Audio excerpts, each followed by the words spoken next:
1999 January, I was crying to God, how can I turn America back to you? And a woman came to me. She said, you don't know who I am. But the Lord spoke to me, because you're going to start something with the youth of America in prayer that's going to change the destiny of the nation. She said, I'll give you $100,000 to start it. It launched a supernatural series of events that I just felt like I was being carried along by the Lord. And the Lord spoke to my heart, call the youth of America to fast and pray, with God's promise that He would turn things around if you would gather together with two generations. That became the burning vision of my heart. We sounded this vision, hoping people would come with nightmares that no one would come. I had nightmares that was just me and 20 people that showed up. I'd wake up sweating. But when I went on the mall in September 2nd, 2000, Labor Day weekend, at 5:30 in the morning, I could hardly believe my eyes. In the darkness, as far as I could see, thousands and thousands, some said 270,000, had already gathered. They were already praying in the dark. 400,000 gathered together to fast and pray for 12 hours in DC for our nation, and it's launched the movement of the call. I believe it's about turning America back to God.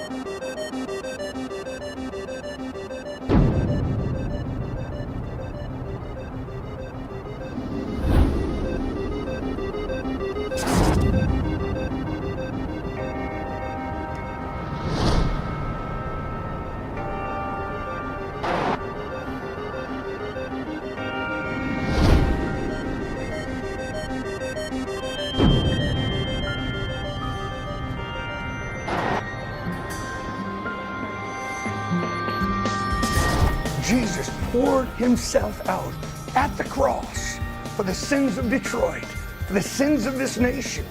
And as intercessors, we are called into the same sacrificial pouring out of ourselves on earth as it is with the man in heaven, Jesus Christ. That's why we're going to Detroit. Literally, men and women are coming from all over the nation to fast and pray 40 days before the call itself. We are not just seeking to have a good gathering. We are trying to move heaven on behalf of the desperate situation in Detroit. It's no cost, just sacrifice.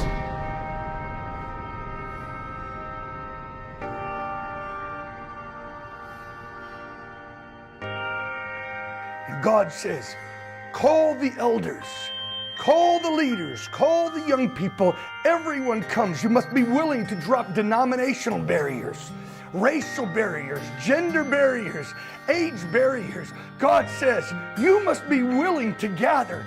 If I'm going to move on your behalf, if you stay in your own isolated ideologies, your own racial programs, your own issues, literally, He cannot answer.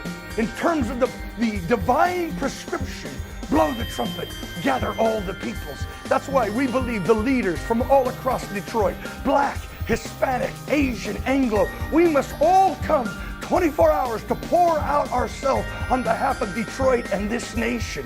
See, that kind of unity is what Jesus was really after. Jesus said, your house is left to you desolate. He said, how often I would have gathered you together under my wings, but you would not have it. Therefore, your house has been left to you desolate. And then He said, but my house shall be called a house of prayer for every ethnic group. If we stay in our own house, it will be left desolate. And Detroit, in many ways, is a sign of the desolate house of America. But if we come to His house for a house of prayer, united together, God can heal our accumulated wounds and actually release a power that can heal a nation. My house shall be called a house of prayer for all nations. I tell you, this is God's prescription. In the day of trouble, unite together and become the Father's house.